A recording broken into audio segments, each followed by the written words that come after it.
Good morning, friends. Welcome back, all of you. आप सबों का अभिनंदन। इस YouTube चैनल में आपको जानकारी मिलेगी, प्रश्नों की एक बेहतरीन श्रृंखला मिलेगी और साथ ही साथ आप प्रश्नों को सॉल्व करने से पहले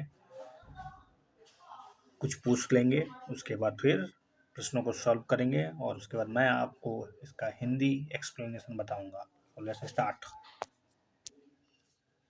पहला क्वेश्चन है हिस्ट्री आर्ट एंड कल्चर से। Consider the following statement regarding Angkor Wat temple. Angkor Wat मंदिर के बारे में बताना है कि क्या अंकोर वाट मंदिर वियतनाम में है।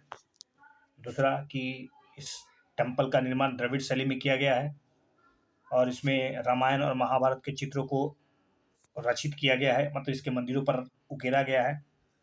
It was transform into a Buddhist temple towards the end of the 12th century। 12वीं सदी के अंत तक आते आते क्या ये पूरी तरह से बुद्धिस्ट टेम्पल में कन्वर्ट हो गया, विच इज द करेक्ट। चलिए, I think you know about that. इसमें सबसे पहला वियतनाम में नहीं, ये कंबोडिया में है, तो इसका सही जवाब है 2 और 3। जी हाँ, अंकोर वाट जो कि एक टेम्पल है, ये complex that is situated in Cambodia, one of the largest religious monument in the world. दुनिया में कहा जाए तो वन ऑफ द लार्जेस्ट है।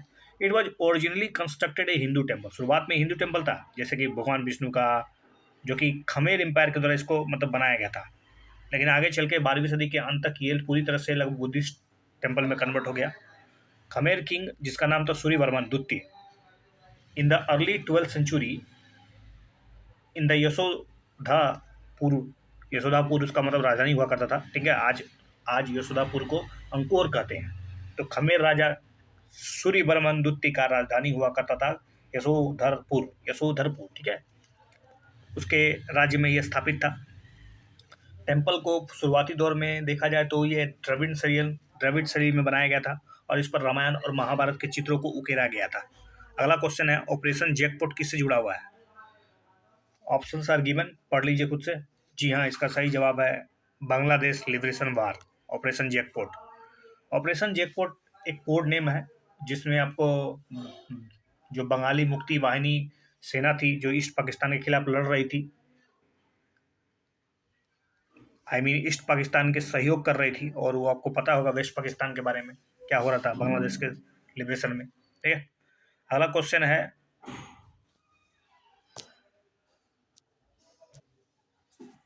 पारसनाथ जो पर्वत है वो कहाँ पर है, अभी बहुत चर्चा में था। जी हाँ, इसका सही जवाब आपको मिल जाएगा तुरंत। Jharkhand is the right answer. Parasnath, जिसको संवेद शिखर बोलते हैं, क्योंकि जैन के जो बहुत से कम्युनिटी वाले लोगों ने इस पर एक तरह से अपनी दुख स्थिति व्यक्त की है कि झारखंड सरकार ने किस प्रकार से उसको टूरिज्म प्लेस घोषित किया, क्यों किया। तो आपको पता होगा लीडर्स ऑफ मैनी फेथ्स हाथ मिला लिया है लोगों ने, ताकि जैन की जो कम्युनिटी है उसको सैक्रेड रखा जा सके। उसकी कम्युनिटी के जो संवेद शिखर पारसनाथ पर्वत गिरिडीह डिस्ट्रिक्ट जिला में है। प्लेस ऑफ पिलग्रिम्स के स्थान पर रिलीजियस टूरिस्ट डेस्टिनेशन घोषित करना बहुत ही खतरनाक साबित हो सकता है, और प्रोटेस्ट ने डिमांड की है कि झारखंड गवर्नमेंट को ये डिसीजन वापस लेना ही होगा। पारसनाथ पर्वत को पूरी तरह से अक्षुण्ण रखना चाहिए। टूरिज्म घोषित करने से बहुत दिक्कत हो सकता है, और ऐसा माना जाता है कि 24 तीर्थंकर में से 20 तीर्थंकर ने अपना मोक्ष यहीं पर लिया था। और आपको पता होगा 23वें तीर्थंकर, जिनका नाम पारसनाथ ही था, उन्होंने यहीं पर अपना निर्वाण प्राप्त किया था। Consider the following statement regarding the ancient monument and archaeological site and remains act. AMASR act के बारे में पूछा जा रहा है। Ancient monument and archaeological site and remains act, AMASR act, जो कि रेगुलेट करता है, प्रिजर्व करता है मोन्यूमेंट्स और आर्कोलॉजिकल साइट, जो कि भारत में जहाँ जहाँ भी है।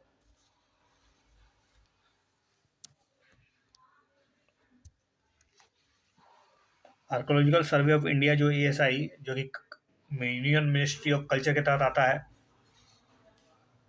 इस एक्ट का उद्देश्य जितने भी 100 साल या 100 साल से जो पुराने साइट्स है, चाहे वो सिमेट्री ही क्यों ना हो, इंस्क्रिप्शन हो, स्टेप वेल्स हो, सबको सबको क्या करना है, प्रिजर्व करना है, प्रोटेक्ट करना है, इसके तहत आता है। तो जी हाँ, सबके सब सही हैं। Ancient monuments and archaeological sites and remains act, जो कि रेगुलेट्स करता है, प्रिजर्व करता है मोन्यूमेंट्स एंड आर्कोलॉजिकल साइट्स जो कि नेशनल इंपॉर्टेंस के हैं। Archaeological survey of India ASI जो कि comes under the union ministry of culture, उसके तहत आता है। और इसका ओवरऑल मकसद क्या है, जितने भी 100 साल या उससे ज़्यादा पुराने जो है उस मोन्यूमेंट्स को सुरक्षित करना है। इसमें temples, cemetery, inscription, tombs, forts, places, step wells, rock cut caves, even object like cannons and mile pillars that may be historical significance. According to provision of Amsar Act, ASI officials are supposed to regularly inspection to the monuments, assess to their condition. Apart from the various conservation and preservation operation, ASI of officials can also file police complaint कर सकते हैं, show को notice दे सकते हैं, उनको remove कर सकते हैं जो जो इंक्रीमेंट जो जो अतिक्रमण किया गया क्षेत्रों को, and communicate to the local administration the need for the demolition of encroachment. अगला है शत्रुंजय हिल कहाँ पर है। ये शत्रुंजय हिल किससे जुड़ा हुआ है? अभी ये शत्रुंजय हिल चूंकि आपको पता होना चाहिए जैन कम्युनिटी का एक पवित्र स्थल है और ये गुजरात में है। Members of the Jain community have been staging protest in Gujarat, Rajasthan, Madhya Pradesh, Maharashtra, New Delhi.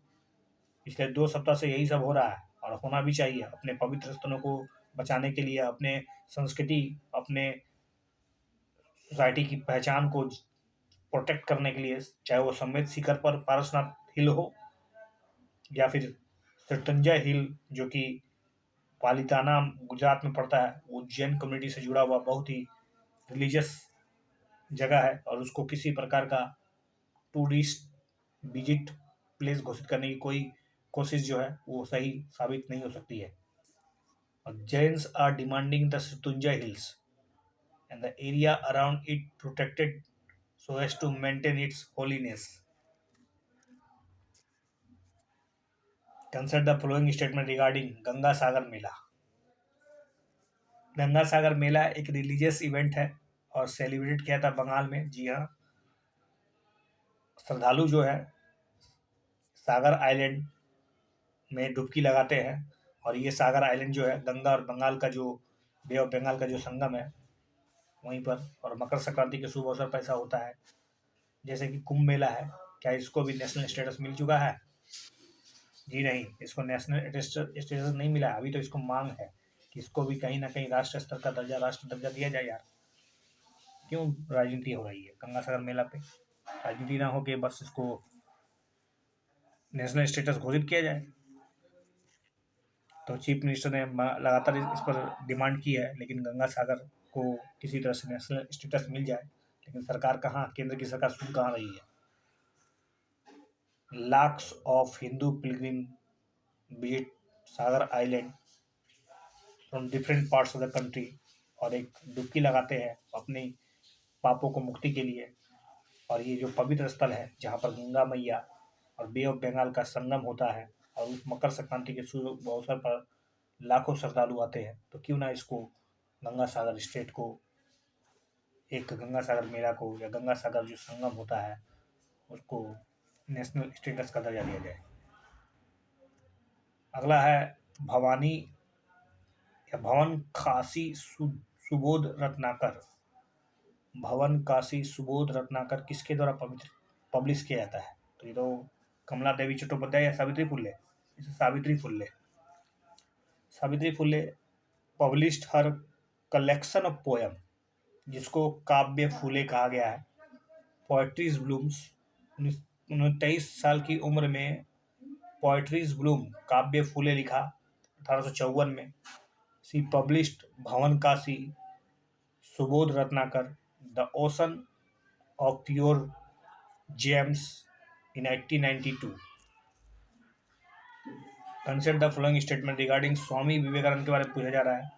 देखिए, स्वामी विवेकानंद क्या एक एक्सपोनेंट ऑफ वेदांतिक फिलोसफी के क्या वो बहुत बड़े दूत थे?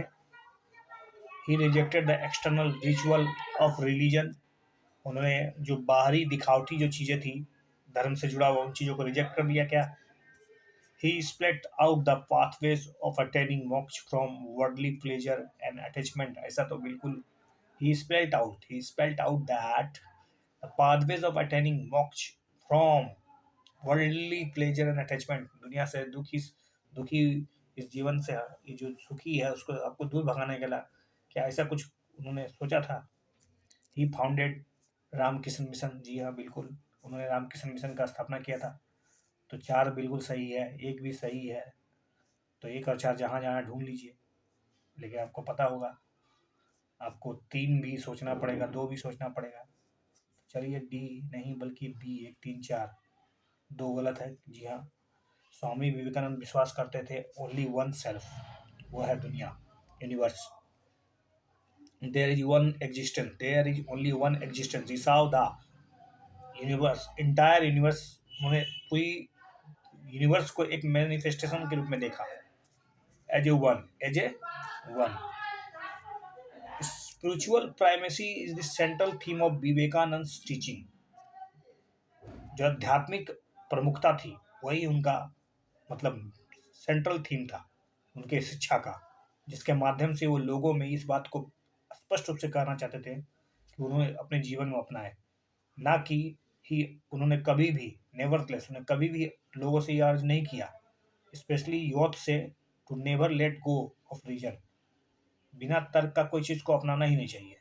इंस्टीड उन्होंने he premises is philosophy idea and life of work on the premises of reason. आपकी जीवन, आपका दर्शन, आपका काम तर्क के आधार पर होना चाहिए। रीजन को आपको प्रमुखता देना ही चाहिए। 3 इंस्ट्रूमेंट ऑफ नॉलेज, जिन्होंने उनको बहुत तरह से प्रभावित किया और उनको उन्होंने फैलाया भी, जिसमें कि रीजन होना चाहिए, इंस्पायरेशन होना चाहिए या इंस्पिरेशन, और इंस्टिंक्ट होना चाहिए। He was exponent of वेदांतिक Hinduism. वो बहुत बड़े, एक तरह से वेदांत के बहुत बड़े फिलोसफर भी रह चुके हैं। उन्होंने कभी भी he did not propagate a world negating concept of spirituality. World negating concept of spirituality के बारे में उन्होंने कभी नहीं फैलाया। रैदर उनका कहना ये था कि each and every core of life should be done with dignity. जिंदगी का प्रत्येक कदम, प्रत्येक हिस्सा प्योर पवित्र होना चाहिए। He articulated that external ritual of religion are secondary importance. अब जो बाहरी दिखावटी जो चीज़ें, पूजा पाठ, दुखट्टी और मंदिर में फल प्रसाद और ये जो भोग लगाते हैं, ये सब दूसरी चीज़ें हैं, ये सेकेंडरी है, उतना महत्वपूर्ण नहीं है। इम्पोर्टेंट है कि आप स्पिरिचुअल होती है। Spiritual essence of the religion should be preserve and accepted. वो जो आध्यात्मिक जो फीलिंग है उस पर आप ज़्यादा फोकस कीजिए, ना कि 14 बार दुपकट्टी और सो ऑन जो चला रहा है उस पर कम से कम फोकस भी कीजिए तो कोई दिक्कत नहीं है। कर्म योग, भक्ति योग, राजयोग, जन योग। कर्म योग, भक्ति योग, राजयोग, जन योग, इनके द्वारा इन्होंने 4 किताब लिखा है, जिसमें स्वामी विवेकानंद ने इस बात को बताने की कोशिश की कि ज़िंदगी जो है किस तरह से आप जी सकते हैं, किस तरह से मोक्ष को प्राप्त कर सकते हैं, इस जो खुशी और अटैचमेंट से जुड़कर। एग्रीकल्चर में क्वेश्चन है, वो भी नेशनल एक्सपोर्ट कोऑपरेटिव सोसाइटी से।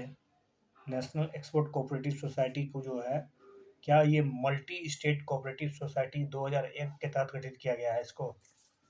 और नेशनल एग्रीकल्चर जो cooperative marketing federation of India, जिसको हम लोग नाफेड बोलते हैं, क्या ये पूरी तरह से सोल प्रोमोटर है राष्ट्रीय स्तर पर एक्सपोर्ट को प्रमोट करने के लिए? क्या केवल और केवल नाफेड ही है जो सोल अथॉरिटी है, सोल प्रमोटर है? क्या कोई और एजेंसी भी है जो इसको प्रमोट करती है, खास करके कृषि से जुड़े जो प्रोडक्ट है उसको विदेशों के मार्केट में कैसे पहुंचाया जाए? It will provide in to in service to the cooperatives. It will open foreign bank accounts, complete all formalities including necessary permission for exporting a product. तो जी हाँ, इसका सही जवाब आपको मिल जाएगा। बताइए, आप सोचिए। जी हाँ, इसका नाफेड ही केवल और केवल नहीं है, और भी एजेंसियां हैं। ठीक है, तो दो तो गलत हो गया भैया। चलिए सी लगाइए, एक और तीन। सबसे पहली बात तो ये जो नेशनल एक्सपोर्ट कोऑपरेटिव सोसाइटी जो बनाया गया है यूनियन मिनिस्ट्री के द्वारा, उसका गठन जो है मल्टी स्टेट कोऑपरेटिव सोसाइटी जो एक्ट है वो 2002 एक्ट के तहत बनाया गया है। और इसमें बहुत सारे कोऑपरेटिव है, लीडिंग कोऑपरेटिव, जिसमें कि इफ़िको है, खरीबक्को है, नाफेड है, अमूल है, एनसीडीसी है, प्रोमोटर के रूप में काम करते हैं, इसलिए कोई एक सोल अथॉरिटी नहीं है। ओवरऑल इसका मकसद समझ लीजिए कि प्रमोशन को कैसे बूस्ट किया जा सके, एक्सपोर्ट को कैसे बूस्ट किया जा सके, इस बात पर काम करना है। और काउंसिल जो है वो मिनिस्ट्री ऑफ कॉमर्स के तहत आता है, ताकि जो वैश्विक बाजार है उसको कैसे आप टैप कर सकते हैं, खास करके किसी से जुड़े प्रोडक्ट के लेकर। इसका ओवरऑल मकसद बता दिया तो बस।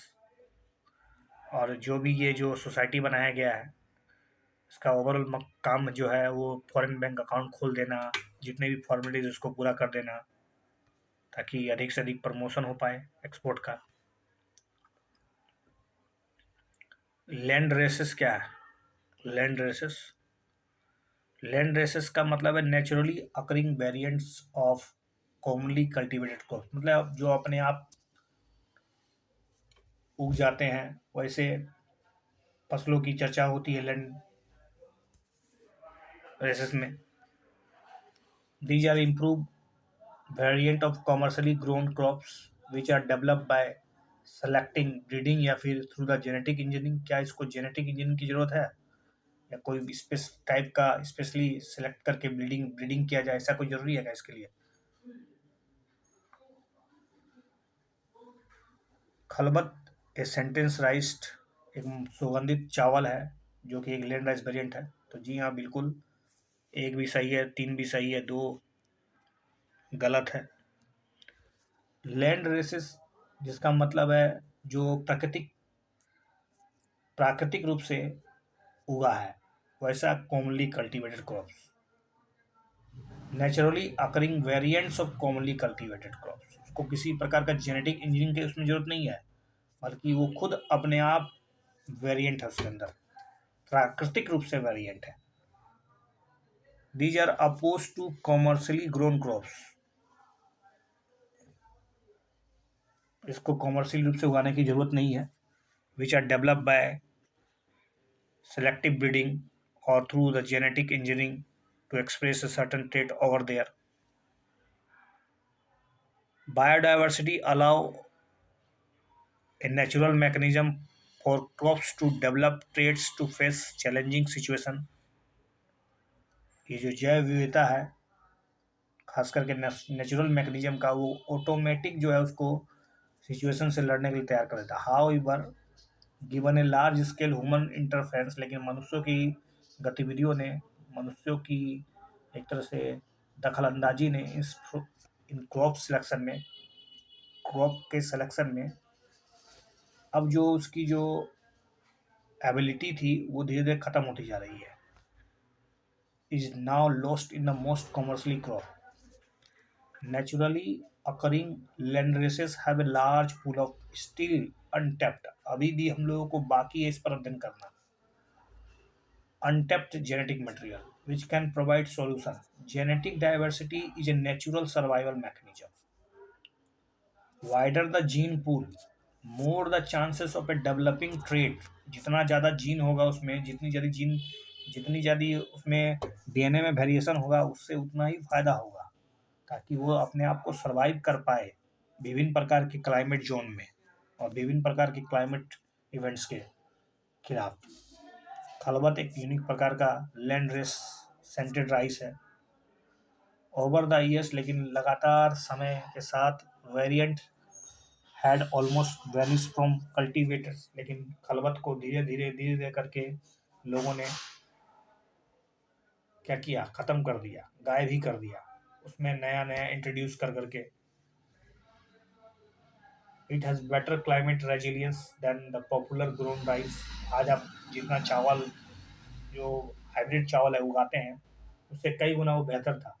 अफ़सोस की बात है कि हम लोगों ने अपने वैज्ञानिकता के नाम पर जो प्राकृतिक प्रोडक्ट थे उसको भी खो दिया। अब हम चलते हैं डिफेंस सिक्योरिटी में। Defence acquisition council had approved for the procurement of next generation corvettes for Indian Navy. ये corvette can be categorize into which of the following. ये कॉर्वेट्स जो है वो किस किस किस में कैटेगराइज है? Missile boat, anti submarine, fast attack naval vessels. Which are the correct? Everything is right.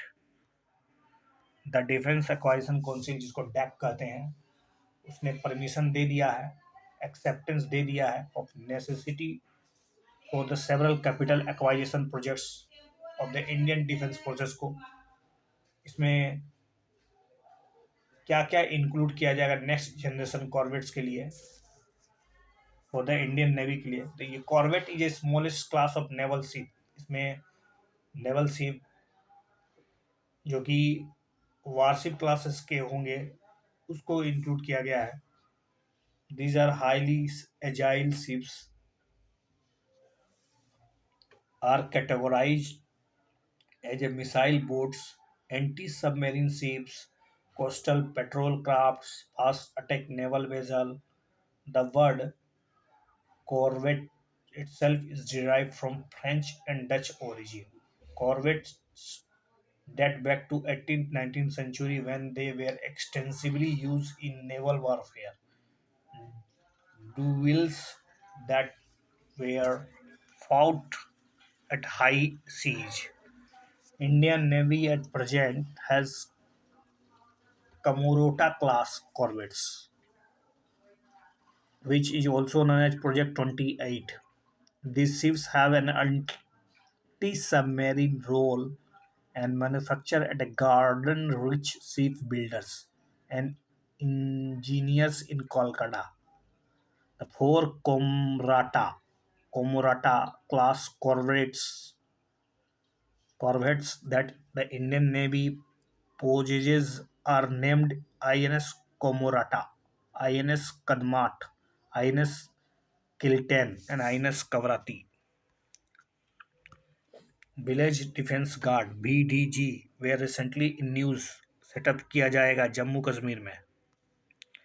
Village defence VDC village defence committee were first form in erstwhile Doda district, जो कि अभी किश्तवाड़ा हो चुका है, डोडा एंड रामबन डिस्ट्रिक्ट में। आपको पता हो 1990 में विलेज डिस्ट्रिक्ट कमेटी का गठन किया गया था, वही क्योंकि उस समय बहुत सारे आपको पता मिलिटेंट अटैक हो रहे थे, आतंकवादी गतिविधियां बहुत हावी हो चुकी थी, उग्रवाद काफ़ी फैल चुका था 90 के दशक में। पंजाब में क्या हो रहा था आप जानते हैं, पंजाब और जम्मू कश्मीर में। उसी हाल को देखते हुए जम्मू कश्मीर में क्या हो रहा है कि जम्मू कश्मीर एडमिनिस्ट्रेशन ने डिसाइड किया था कि जो गांव के जो आसपास के जो रेजिडेंट हैं वहाँ के लोगों को, जो रिमोट हिली विलेज में रहते हैं, उनको कुछ वेपन दिया जाए और आर्म की ट्रेनिंग दिया जाए ताकि वह अपने आप को खुद से बचा पाए, इससे पहले कि वहाँ पर जो नॉर्मल फोर्सेस आए। तो नॉर्मल फोर्स के आने से पूर्व अपने आप को तैयार रखें, अपने आप को डिफेंड करने के लिए। तो अभी इसमें VDG का कॉन्सेप्ट आया फिर से उभर कर।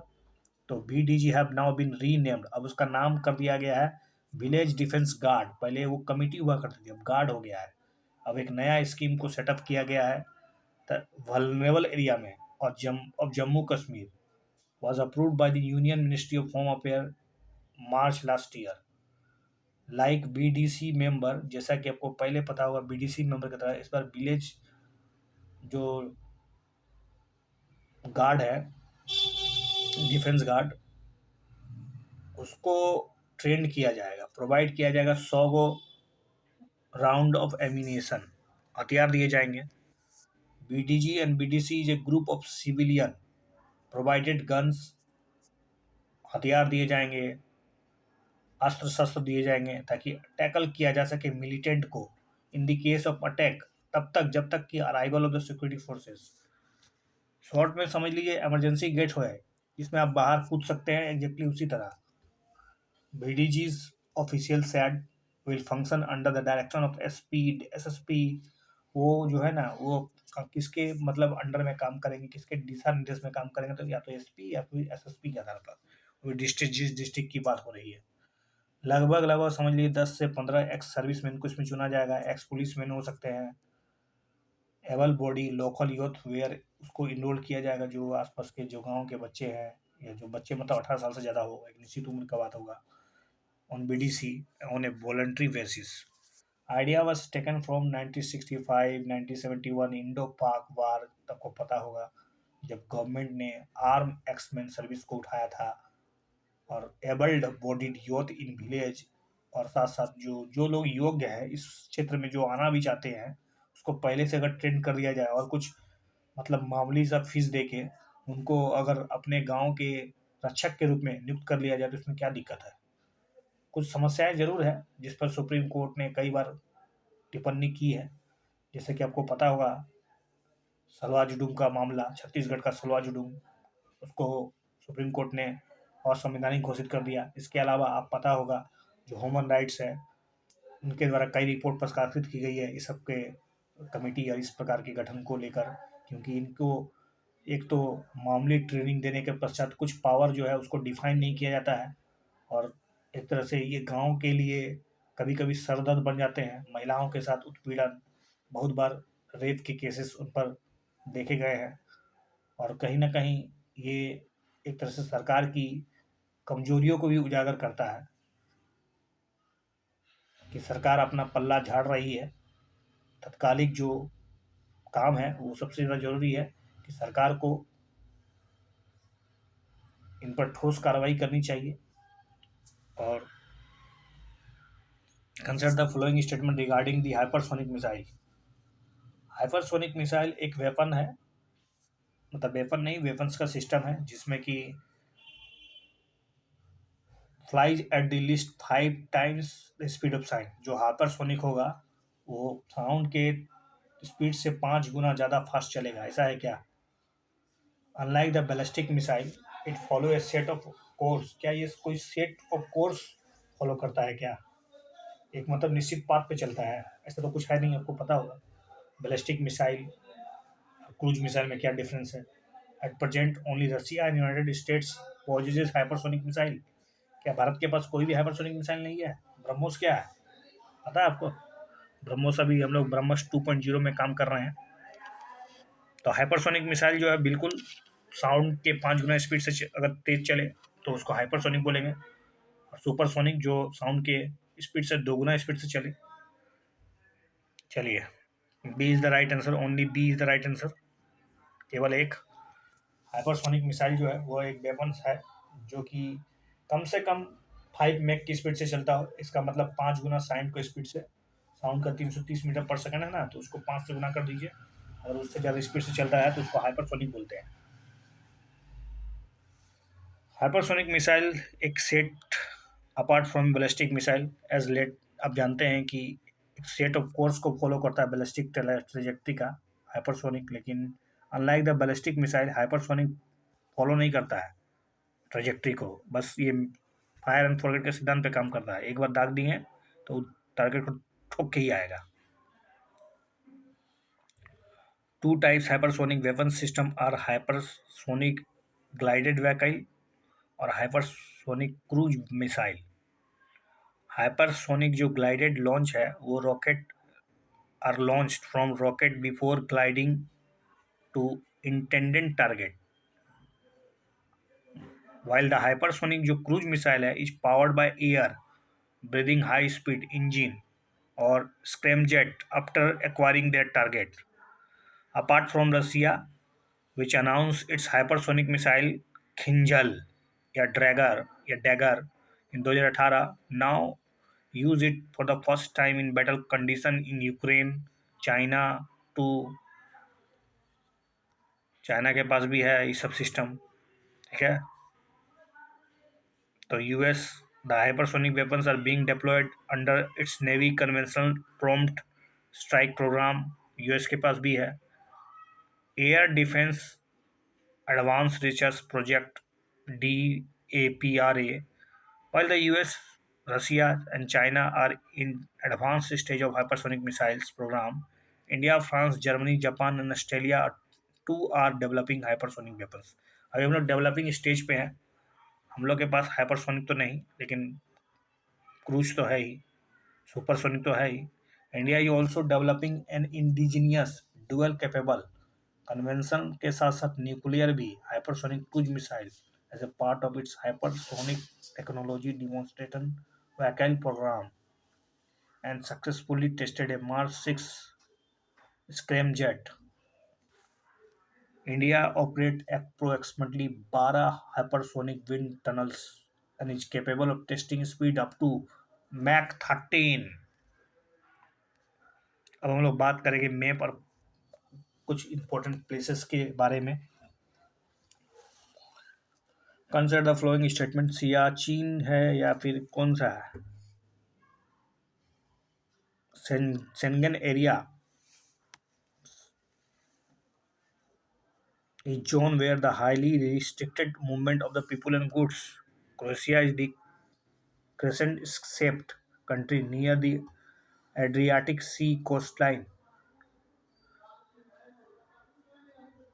Pantanal is a natural region encompassing the world's largest tropical wetland area located in Brazil.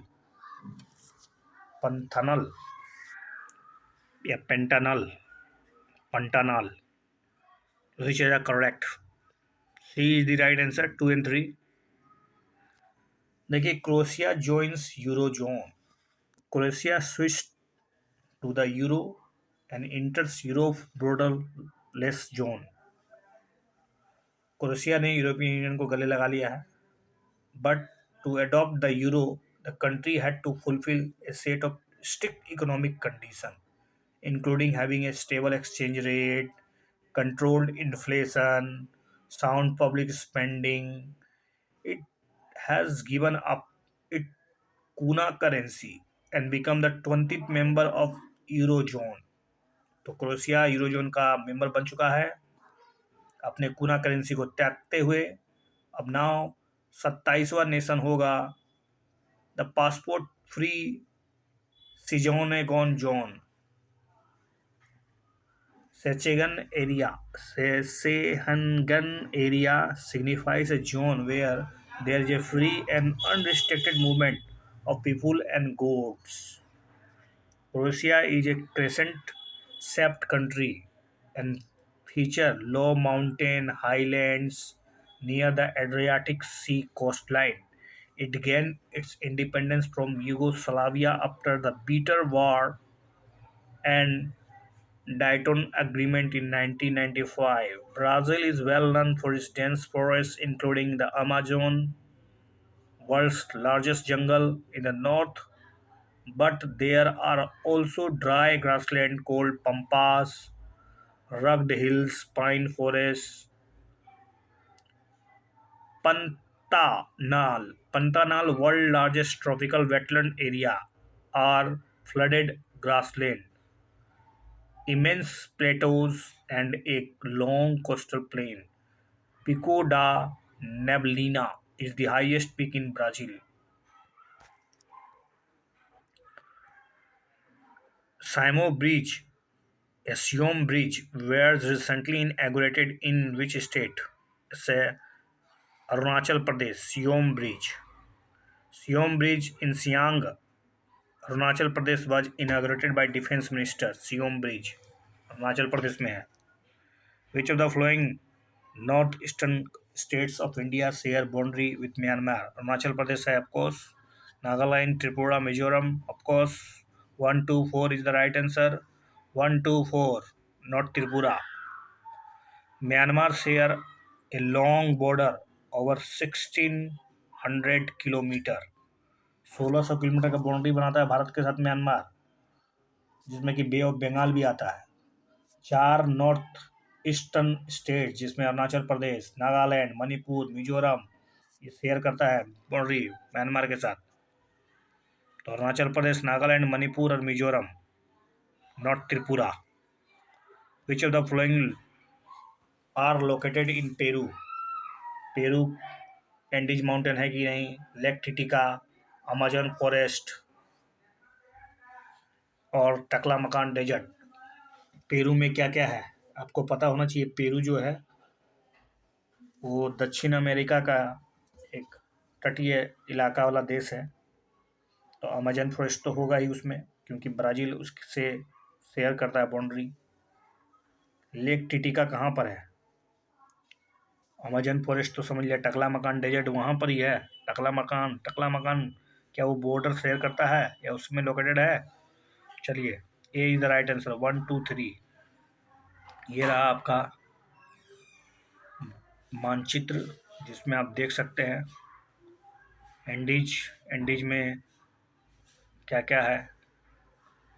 नेवाडो, ओसो कार्ना, हुर्जा, Lima, Peru. Taklamakan desert जो है वो southern western Xinjiang in the north west China में है। तो बस ये वो छांटना था आपको, सिर्फ टकला मकान वहाँ है ही नहीं, चाइना में है वो। अब बात करेंगे मिसलेनियस की। गोल्डन ग्लोब अवार्ड अभी अभी दिया गया है, रिसेंटली सीन इन न्यूज़। किस क्षेत्र में दिया जाता है? हल्का क्वेश्चन है पूरा तरह से। जी हाँ, C is the right answer, film and television. Golden Globe Awards जो कि हॉलीवुड फॉरेन प्रेस एसोसिएशन के द्वारा शुरू किया गया था 1944 में, जो कि एक recognising excellence in the both American and international film and television में जो बेहतर किया है। जैसे आपको पता होगा सॉन्ग नाटू नाटू नाटू नाटू नाटू नाटू नाटू रे Naatu Naatu from widely popular Telugu film triple R made the history at the 18th Global Globes as it became the first Indian song to win the Best Original Song Award। तो भारत का पहला बेस्ट ओरिजिनल सॉन्ग अवार्ड जिसको golden globe award मिला है, Asiya golden globe award. और किस film के लिए मिला है? तो ट्रिपल आर का जो गाना था नाटू नाटू, ठीक है, Naatu Naatu. In India under which of the following occasion a person can be legally handcuffed. मतलब अब भारत में वैसे परिस्थितियों को बताइए जहाँ पर लीगली रूप से आपको हथकड़ी लगाया जा सकता है। अगर कोई अक्यूज जिसका या जिसकी अरेस्ट किया गया हो एंड बिफोर ही और C is produce before the magistrate, क्या मजिस्ट्रेट के सामने लाने के लिए क्या उसको हथकड़ी पहनना जरूरी है? क्या under trial prisoner during the transit from jail to court, jail से कोर्ट लाने तक में क्या उसको, कोई अंडर ट्रायल है उसको भी हथकड़ी लगाना जरूरी है? A convict being transported from jail to court, या फिर जिसको सज़ा हो चुका है उसको कोर्ट से जेल लाने के तक, या फिर जेल से कोर्ट तक, कौन सा सही है? चलिए, इसका आपका सही सबको है। इसमें तीनों हम लोग तो फिल्मों में खूब देखे हैं इस तरह का scene. There can be three occasion, तीन अवसर है जब एक व्यक्ति को लीगली रूप से हथकड़ी पहनाया जा सकता है। An accused on his arrest, एक, ठीक है, एक्यूज को जिस पर आरोप लगाया गया है, on his arrest and before he is produce before the magistrate, मतलब मजिस्ट्रेट के सामने लाने से पहले उस पर उसको हथकड़ी लगाया जा सकता है। एक अंडर ट्रायल प्रिजनर को भी जब उसको जेल से कोर्ट ले जाया जा रहा हो, या उसको उसके विपरीत भी सही है। या एक कन्विक्ट जिसको पूरी तरह सजा मिल चुका है उसको जेल से कोर्ट और कोर्ट से जेल लाने समय भी ऐसा किया सकता है। The law with the regard to handcuffing was settled in 1980। ये जो हथकड़ी पहनाने की जो प्रथा थी ना, उसको तब 1980 में सेटल किया गया था सुप्रीम कोर्ट इंडिया के द्वारा। In in the Prem Shankar Shukla versus Delhi administration का एक जजमेंट है 1980 का, याद रखिए, एक जजमेंट सुप्रीम कोर्ट के द्वारा दिया गया था। प्रेम शंकर शुक्ला वर्सेस दिल्ली एडमिनिस्ट्रेशन। उन्होंने कहा था the only circumstances which validates incapitation by irons या extreme measure is that otherwise there is no other reasonable way of preventing his escape। The court mandated court mandated that in his handcuffing the reason for this have to be recorded in writing, and it is duty of the court to make inquiry with the person arrested as to whether he had been handcuffed or not and then approve, reject or reason. तो इसी के साथ cues की समाप्ति होती है। Thank you.